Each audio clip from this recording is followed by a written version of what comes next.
Good morning, everybody. It's Trent from L&B Counseling. Welcome back to the fifth Behind the Door series. Just clicking on my question box here. So if anybody's got any questions, feel free to answer. I appreciate everybody that's been watching and watching our clips. We're trying to keep them short, so people just have time to view them, consume them. We know everyone's busy with their lives. It's made me happy to hear some of my friends say they've watched and used some of the techniques and that they've been effective. We really believe in our process and what we do and our techniques. Remember last week we did the stay in your lane technique. The reason for this Behind the Door series is one, just so you get to know us a little bit better, but two, get to see, hopefully, break the stigma of counseling, which is kind of our brand here at L&B Counseling, and just see what we do on a daily basis when you come behind the door, or if you're a caregiver and your child goes behind the door, or if we go outside. Um, so we feel really good about our techniques. Today is not so much about a technique as just information. Um, it's one of the first things we ask when we do an assessment is we're going to talk about sleep. The information that I sent out, if you're on the email list, you got the handout. It's 2 pages. If not, you can go to the website, lmbcounseling.net, and it's under the tools section. And then also, I'll send it out again after the video today, or after the live feed today. Um, and it comes from a couple different sources, a couple different books, trainings. It's just a conglomeration, excuse me, of a lot of different information.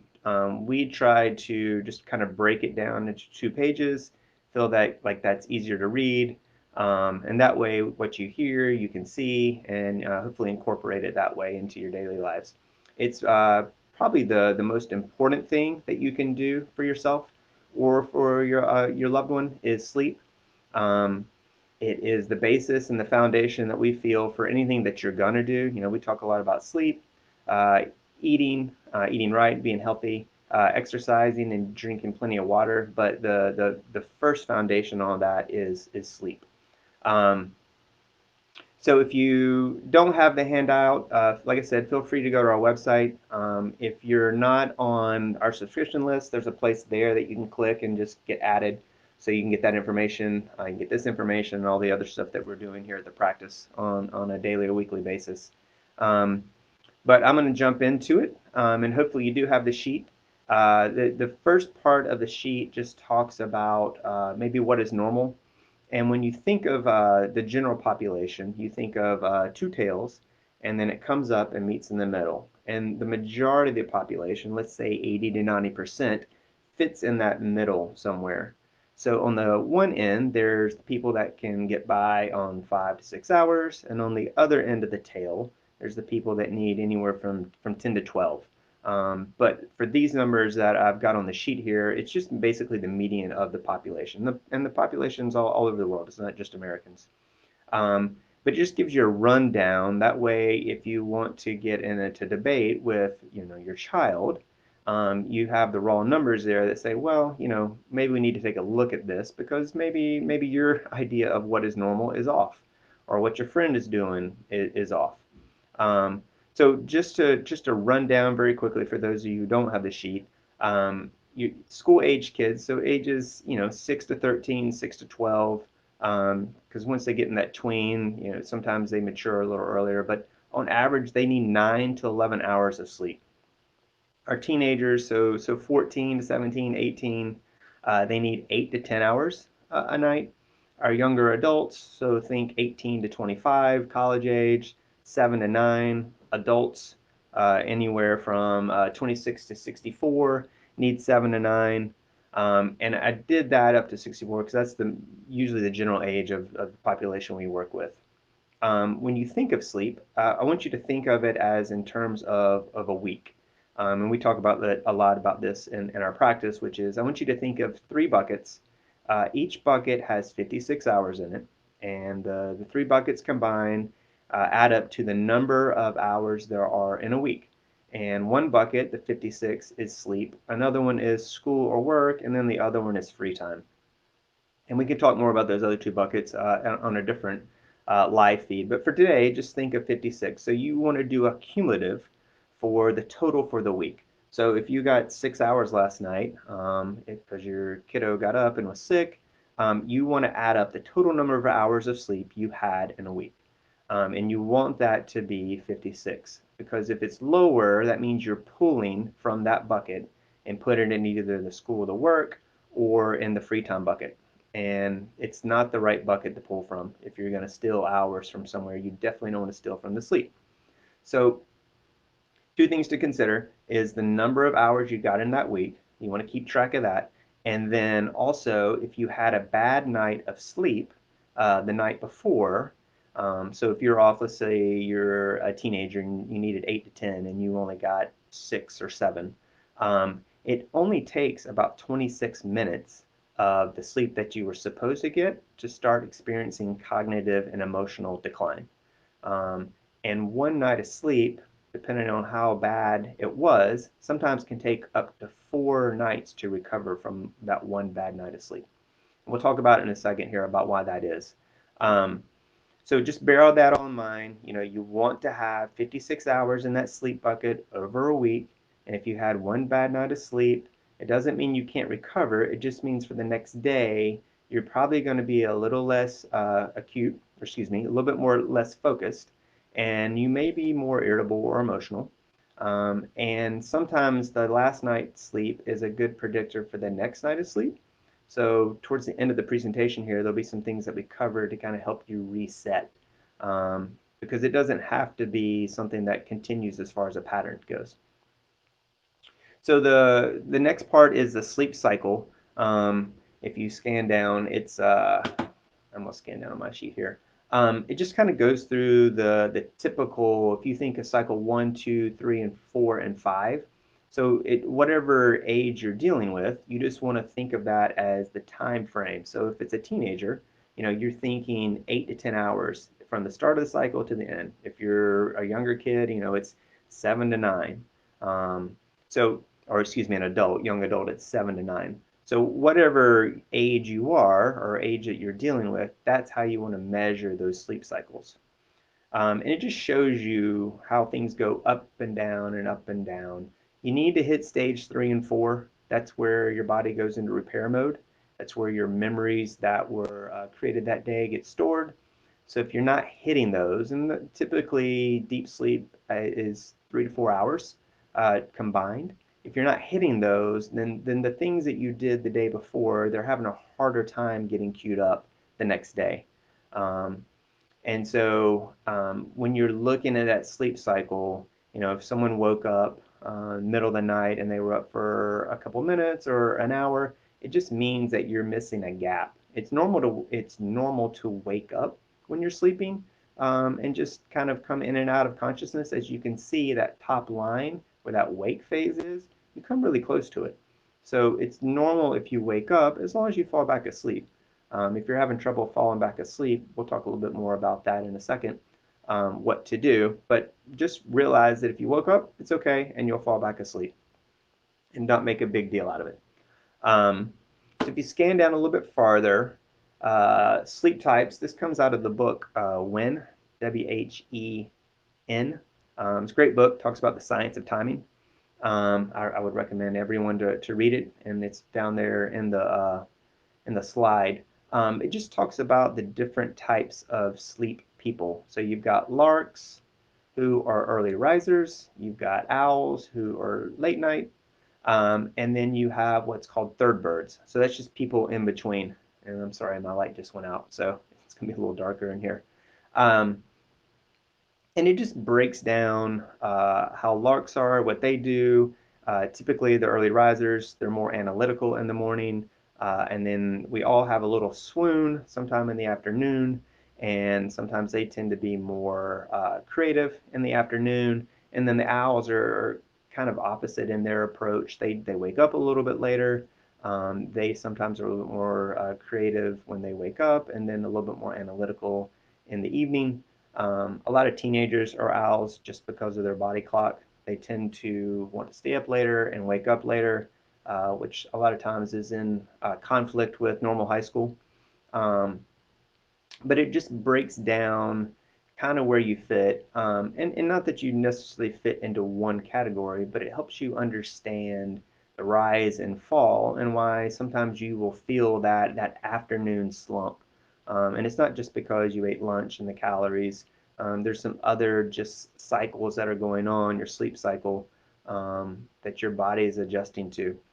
And in the book, it's great about coming up with some suggestions on what to do during these different times, how to maximize your brain efforts, what to do in the morning, what to do in the evening, when is the best time to work, when is the best time to problem solve, when is the best time to be creative, maybe brainstorm.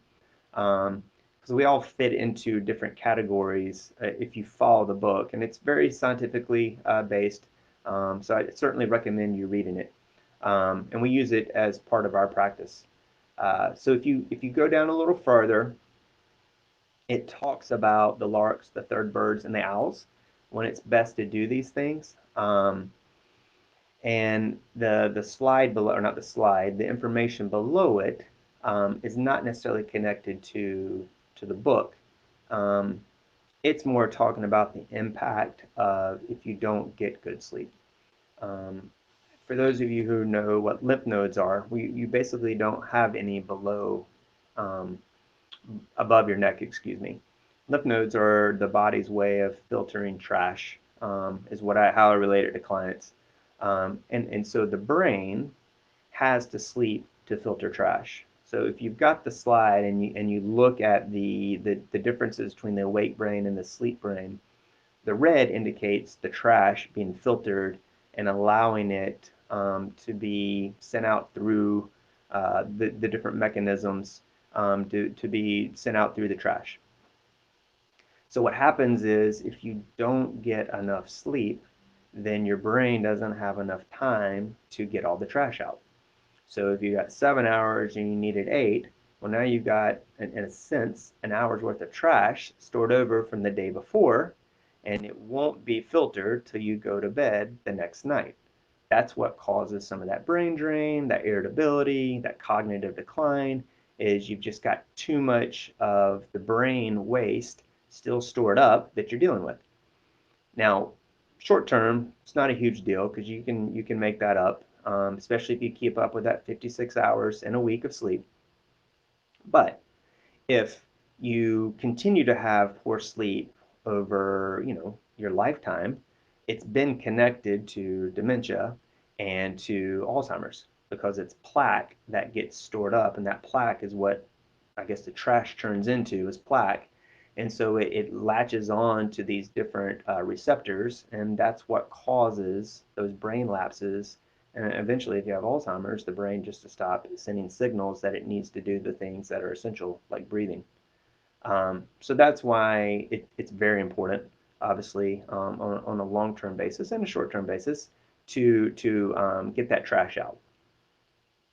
So the part that you can use, especially for our parents, that of why it matters for yourself and for your kids is, and this is all proven stuff, really good research in this stuff, is uh, kids in college have a lower GPA that have poor sleep. You have increase in hyperactivity. You have lower antibodies, which means you have a less of a chance to fight off infection, colds, things like that. Increases in your chances of obesity because on average you consume about 10 to 15% more calories per day if you don't get the right amount of sleep. You have an increase in your sympathetic activation, which is what we talked about in the first Behind the Door series. It's just an increase in your cortisol. So you're more reactive, like we were talking about before, that irritation, you get more stressed quicker and it lasts longer. You decrease your killer cell activity, so your brain's way of clipping out the bad cells when you don't get enough sleep, that is diminished and minimized. Um, you have a higher increase in anxiety and depression, and you have lower empathy. So all things that we need, all things that keep us healthy, all things that help us be good humans. When you don't get enough sleep, then it causes problems. So just some kind of general things there at the second page, end of the second page is what to know. Um, So over a 4-year period, there's a 100% chance that we all are going to experience some sort of acute sleep problems or insomnia, where we didn't get enough sleep 1 day, 2 days. Um, so it's not a big deal, and you don't need to make it a big deal. We don't need to get anxious about it or see it as a worry, as we talked about before, differentiating those two, because it's normal. It happens. It's natural. Sometimes there's a storm in the night, there's a kid up, there's a dog barking. In the case of my house, that you just don't get the sleep that you're supposed to get. It should take anywhere from 10 to 20 minutes to drift off. Sometimes they say if you drift off right away, it means that maybe you're really tired and should have gone to bed sooner. So it's normal just to kind of be there for 10 to 20 minutes. If it's past 20 minutes, you may want to get up and restart your routine. But don't think of it as a big deal if you haven't fallen asleep right away. It's very important to have no light, to make your room as dark as possible. That's because when there's any light, especially blue light from your phone, like we've talked about, any light that gets emitted, it gets through your eyelids and it takes you out of that state that you're in, especially if it's deep sleep, and makes you more aware, even if you don't wake up. So it's throwing out off your sleep cycle, which we obviously want to avoid. Um, and then, most importantly, like I said before, if you had a bad night, you can reset the clock. It's important to have good sleep hygiene, which means doing things in a routine and an order and a rhythm. When you do that, and you continue to do that over the course of several weeks, your melatonin starts getting secreted because your brain starts getting into a rhythm and it knows what to expect. That's why schedule is really important when it comes to sleep. So over time, you'll get more and more melatonin. The melatonin helps you fall asleep and stay asleep and then come out of sleep when you're supposed to. It's like a faucet, and we want to turn it on so the melatonin can get in there. That's why we don't want to get into deep conversations. You don't want to exercise before bed. You don't want to get into stressful events. You certainly don't want to be on your phone or computer or anything that's emitting blue light at least 30 minutes prior to bed, because that will help with the melatonin getting secreted and staying on board as much as you need. You want to have a great sleep environment. That means you want to have a very comfortable mattress, a very comfortable pillow, a dark room, like I said, and it's important that the temperature is cool. I know sometimes I get made fun of at our house for the temperature in our house, but we turn the temperature down to 67 during the summer, and during the winter we turn the heat down to 63. So we make it really cold. That allows for the best sleep. I think the number is right around 66, 67 for optimal sleep temperature. It just allows your body to cool and get into a better state. It's important that you go to bed at the same time. It goes back to that melatonin. When your body knows what to expect, then it knows how to respond from a biochemical level. And so it helps you get into that good sleep rhythm because the melatonin's on board. Um, it's important that you, in the morning particularly, that you go outside for at least 10 minutes. It helps reset your circadian rhythms, which is your body's natural rhythm clock. So that way, when the sun starts going down, the melatonin starts getting secreted, and you just repeat the schedule every day, and you get into that routine, and your body just knows what to do naturally. Um, you want to not have, I said before, you want to, if you can help it, I know this is a habit for a lot of us, but not have your phone by the bed as much as possible. If you have to have it by the bed, I know a lot of people use it for their alarm. You want to have all notifications turned off.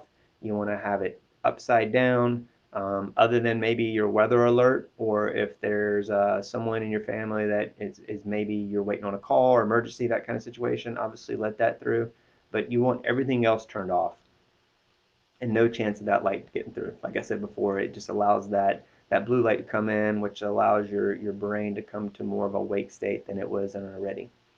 Um, and also, I know with a lot of our teenagers, they like to take naps, especially when they're in school, because they start so early.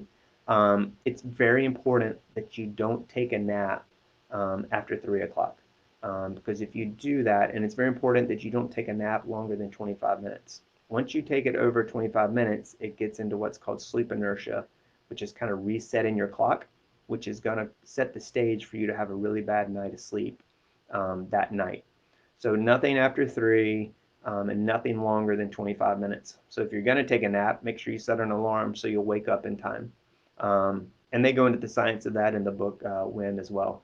But those things, you add all those things up, it allows you to have the best opportunity to get good sleep. And as we said before, having good sleep allows you just to be a better human. It allows you to have to be able to talk to one another, to hear one another, decrease the irritability, and not be as emotional. Gives you a chance to be healthier. Gives you a chance to be to not eat as much. So it's just paramount that you get good sleep, and it's something that we stress all the time. It's something that we attack as much as we can. I've had many clients who just had bad sleep, and once we got their sleep under control, all the other stuff just kind of dissipated, and it wasn't an issue, and it was a pretty quick fix. Um, Let me know if you have any questions. Otherwise, I'm going to wrap up and then we'll post this again so you can consume it at your own time. Like I said, I do appreciate y'all being here. We're going to do this every week, Behind the Door series. Next week, we're going to talk about the habit loop and how that gets established and what we can do to have better habits. And we'll send a slide out for that as well through our mailing list. So if you're not on that, just go to the website, lmbcounseling.net, and you can hit subscribe, and that way you'll get all our information. I don't see any questions. So thank you for being here. I hope everyone has a nice day and enjoy yourself. Stay healthy, stay safe. Thanks.